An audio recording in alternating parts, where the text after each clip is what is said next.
အားလုံးပဲမင်္ဂလာပါ IT Network Planning Center နဲ့ကြိုဆိုလိုက်ပါတယ်ဒီနေ့ကျွန်တော်ပြပြပေးခြင်းတဲ့အကြောင်းအရာကတော့ SD1 Lab Detail ပဲဖြစ်ပါတယ်အဲ့တော့ကျွန်တော်တို့ဒီ SD1 Lab ကိုဘယ်လိုတည်ဆောက်မလဲဆိုရင်ကျွန်တော်တို့ဒီမှာတော့အနေနဲ့ကျွန်တော်တို့ဒီ SD1 Lab စောက်ဖို့အတွက်ကျွန်တော်တို့ EVNG လို့မယ်ပြီးလို့ရှိရင် Cisco image တွေလို့မယ် SD1 image တွေလို့မယ်အထူးသဖြင့်ဒီကျွန်တော်တို့ဒီ Cisco website ကနေမှကျွန်တော်တို့ SD1 image ကို download လုပ်လို့ရတယ်ဒါပေမဲ့အဲ့လို download လုပ်တဲ့အခါမှာသူတို့ကဒီကိုယ်စီမှာအဲ့ device ရှိမှဒီ contract ရှိမှသူတို့ကချပေးတယ်အဲ့လိုမှမဟုတ်ဘဲနဲ့ကျွန်တော်တို့ reseller တွေဒီကိုကျွန်တော်တို့က request လုပ်ပြီးတော့ဒီ SD1 image တွေကိုရအောင်လုပ်ရမယ်ပေါ့ပြီးလို့ရှိရင်ကျွန်တော်တို့ 1H list တွေရှိမယ်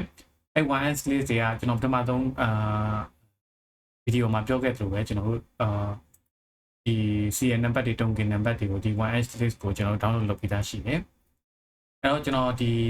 ပထမဆုံးအနေနဲ့ကျွန်တော်တို့ဒီ EVNG ကိုကျွန်တော်မှာဆိုရင် server တစ်လုံးရှိတယ်အဲ့ server မှာကျွန်တော် EVNG ကို install လုပ်ထားတယ်အဲ့လို install လုပ်ပြီးတော့လို့ရှိရင်ကျွန်တော်တို့ဒီ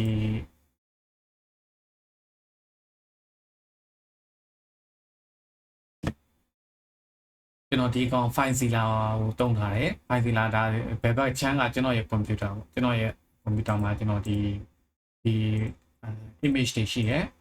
အဲ့ image တွေမှာဘာတွေပါလဲဆိုတော့ပထမဆုံးဆိုရင်CDF file ပါတယ်ဒါ Bitella ကျွန်တော်တို့ဒီ Cisco West ကနေ download လုပ်ထားတဲ့ကောင်ပြီးလို့ရှိရင်ကျွန်တော်တို့ဒီမှာ Win server ရှိရ Windows server ကျွန်တော်တို့ဒီ AD အနေနဲ့ကျွန်တော်တို့ဒီcertificate တွေ install လုပ်ဖို့ရအတွက် Windows server 2019ကိုရှိမယ် image ရှိမယ်ပြီးလို့ရှိရင် Vsmart image ရှိမယ်Vsmart image ထဲမှာဆိုရင်ဒီက Qcount 2ဆိုပြီးတော့ pipet file ရှိတယ်အဲ့ဒီအကုန်လုံးကိုကျွန်တော်တို့ကဒီCisco website မှာ download လုပ်လို့ရတယ်နောက်ပြီးရင် Vmanage ရှိမယ်နောက်ပြီးရင် VS ရှိမယ် Vbond ရှိမယ် version ကတော့ version 19.24ကိုကျွန်တော်တို့အသုံးပြုထားတယ်ပြီးလို့ရှိရင် CSR router ရှိမယ် CSR router image ရှိမယ်ပြီးလို့ရှိရင်ကျွန်တော်တို့ဒီC8000 CH အတွက်8000တောင်းပေါ်ရင် CSR 1K ကိုကျွန်တော်တို့သုံးမယ်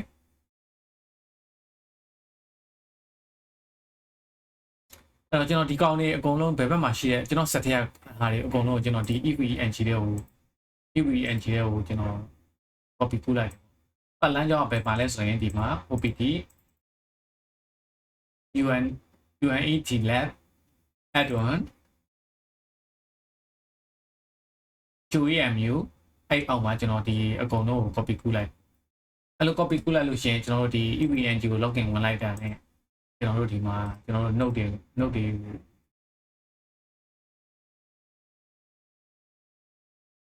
ကျွန်တော်တို့ဒီစောစောက EVNG မှာထည့်ခဲ့တဲ့ note တွေကိုကျွန်တော်တို့အကုန်မြင်ရမယ်ဥပမာ Bitella Vbond Bitella VH Vmanage Vsmart ပြီးလို့ရှိရင် Windows Server also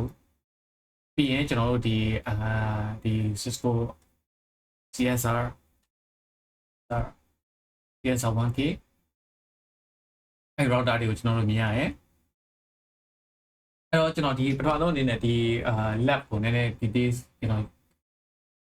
ရှင်းပြပေးချင်ပါတယ်အဲ့တော့ကျွန်တော်တို့ဒီပထမဆုံးအပေါ်ဆုံးဘက်မှာဆိုကျွန်တော်တို့ site တရားရှိရပေါ့ site တရားလို့နာမည်ပေးထားတယ်ဒီမျိုး PC က ignore လုပ်လို့ရတယ်ကျွန်တော် PC ကနေကျွန်တော် connect လုပ်လို့ရအောင်လို့ကျွန်တော်ဒီကောင်ထည့်ထားရင်ဖြစ်တယ်အဲ့တော့ပထမဆုံးအနေနဲ့ကျွန်တော်တို့ဒီ Vbond ကိုကျွန်တော်တို့ note ကိုဘယ်လိုယူမလဲဆိုတော့ကျွန်တော်ဒီ note ထဲကိုသွားမယ်သွားလို့ရှိရင်ကျွန်တော်တို့ဒီမှာ Vbond ကိုခေါ်လိုက်မယ်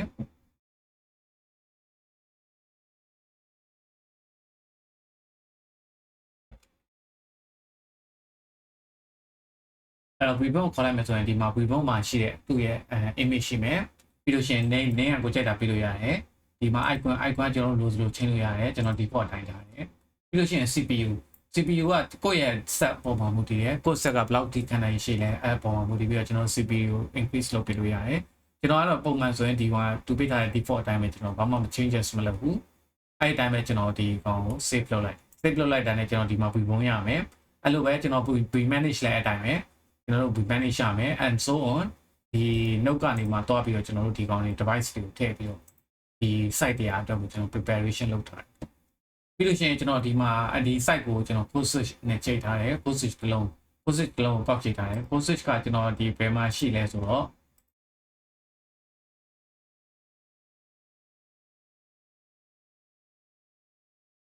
Cisco IOL image Cisco image မှာကျွန်တော်ကဒီမှာနှစ်ခုရှိရယ် layer 3နဲ့ layer 2ဆိုပြီးတော့အဲ့မှာကျွန်တော်အဲ့ဒီကောင်တွေခေါ်ပြီးတော့တုံးတယ်ဒီcode switch နဲ့အခုကျရင်internet ဆိုတော့ဘာမှမဟုတ်ဒီ code switch နဲ့အတူတူပဲကျွန်တော် icon လေးကိုပဲကျွန်တော် change ထားဒီမှာဆို layer 3 router ကိုတုံးထားတယ်တုံးထားပြီးတော့ကျွန်တော်ဒီမှာ name ကိုပဲပြောင်းထားတယ်ဒီမှာRAM ကို512ကိုပဲကျွန်တော်ပေးထားတယ်နောက်ပြီးကျရင် ethernet ကိုကျွန်တော်2လို့ပေးထားတယ် NIC ကို2ပေးထားတယ်ပြီးလို့ရှိရင်ကျွန်တော်ဒီမှာ code switch ကိုတစ်ချက်ကြည့်မယ်ဆိုရင် code switch မှာလည်းကျွန်တော် layer 2ကိုတုံးထားတယ်ပြီးလို့ရှိရင် code switch ပုံလေးနဲ့ layer 2နဲ့512ကိုတုံးထားတယ်အဲ့လိုပုံစံမျိုးပဲအဲ့တော့ we manage ကိုကျွန်တော်တို့တစ်ချက်ကြည့်မယ်ဆိုရင် we manage မှာလည်းအဲ့လို we manage image ကိုကျွန်တော်တို့ယူထားတယ်ပြန် we manage ရွေးတဲ့အတွက် we manage image ပါတယ်ပြီးလို့ရှိရင်ဒီမှာ icon ကတူပုံစံရှိတယ်ဒီ we manage မှာကျွန်တော်တို့ data ဒီကောင်က CPU မြင့်နေပြီးလို့ရှိရင် RAM လည်းသူကဟိုအနည်းဆုံး60 GB လောက်16ပေါ့16 GB လောက်သူကပေးမှရတယ်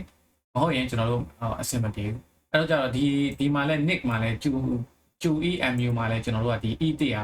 ကိုပေးရ E1000 ကိုပေးမှကျွန်တော်တို့က start လုပ်လို့ရအ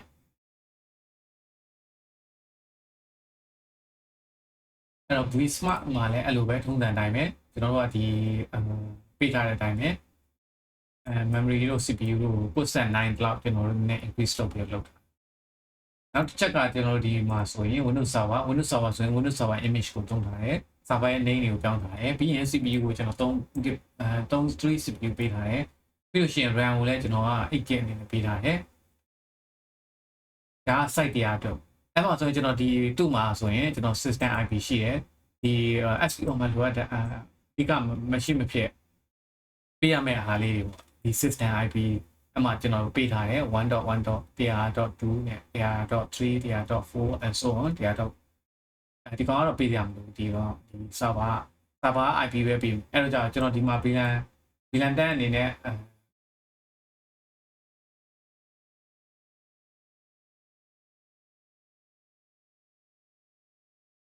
VLAN တန်းအနေနဲ့ကျွန်တော်ပေးထားတယ် VLAN တန်းလား VLAN 1လို့ပဲတော့ဝယ်တော့နော်အဲ့ VLAN 1ပေးထားပြီးတော့ကျွန်တော်ဒီမှာ gateway 10.0.0.1 ပေးတယ်ပြီးလို့ရှိရင် vbound ကို 10.10.0.2 vmanage ကို 10.10.0.3 နဲ့ vsmart ကို 10.10.0.4 windows server ကို 10.10.0.5 ဆိုပြီးလို့ရှိရင်ဒီ code switch နဲ့ဒီ internet ကိုကျွန်တော်တို့ကဒီမှာ100.0.100.0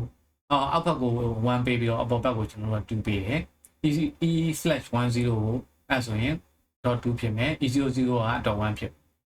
အဲ့ဒီအနေမှာတစ်ဆင့်ကျွန်တော်တို့ဒီဘက် site ဖက်တွေကိုသွားတယ် site 1 site 2 site 3 site 4 ရှိရယ်ဥပမာဒီဘက်နှစ်ချမ်းက vh ဖြစ်ပြီးတော့ဒီဘက်နှစ်ခုက ch 1h ဒီကောင်တွေကတော့ဒီကောင်တွေအကုန်လုံးကို 1h ခေါ်တယ် 1h လို့ပြောလိုက်တာနဲ့သူက vh နဲ့ cs ဆိုပြီးတော့နှစ်မျိုးရှိတယ်အဲ့တော့ vh ချမ်းမှာဆိုရင် site 1 site 2 ရှိရယ် cs ချမ်းမှာဆိုရင်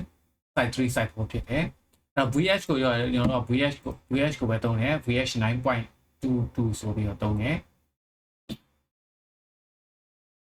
ch မှာကျတော့ကျွန်တော်တို့က csr router ကိုသုံးတယ် csr router 1k ကိုသုံးတာ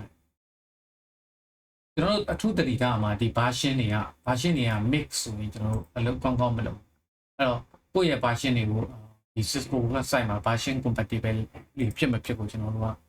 check လုပ်ပြီးမှဒီ SD1 left ကို set လုပ်အခုကျွန်တော်ပြောပြပေးတဲ့အကြောင်းအရာတွေကတော့ဒီ left ကိုကျွန်တော်တို့ဒီ note တွေကိုဘယ်လိုထည့်လဲပြီးလို့ရှိရင်ဒီ SD1 image တွေဒီ TVNG ကို install လုပ်ရမယ်နောက်ပြီးကျရင် SD1 image ကို preparation လုပ်ရမယ်ကိုယ်စီမှာအကုန်ရှိနေရမယ်ပြီးရင် 1L list ဆိုတဲ့ဒီ 1H list ဆိုတဲ့ဒီကောင်ဒီ serial file လည်း ready ဖြစ်နေရဒါတွေကနောက်ပိုင်းမှာကျွန်တော်တို့မဖြစ်မနေပေါ်ယူပြီးတော့သုံးရမယ့်အရာဖြစ်တယ်အဲ့တော့ဒီပထမဆုံးအနေနဲ့ကျွန်တော်တို့ဒီ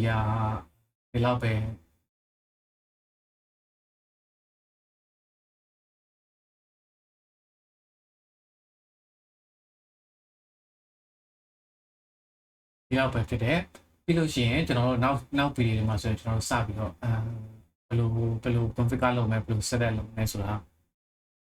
ဆက်ပြီးတော့ဆွေးနွေးကြမယ်အားလုံးကျေးဇူးတင်ပါ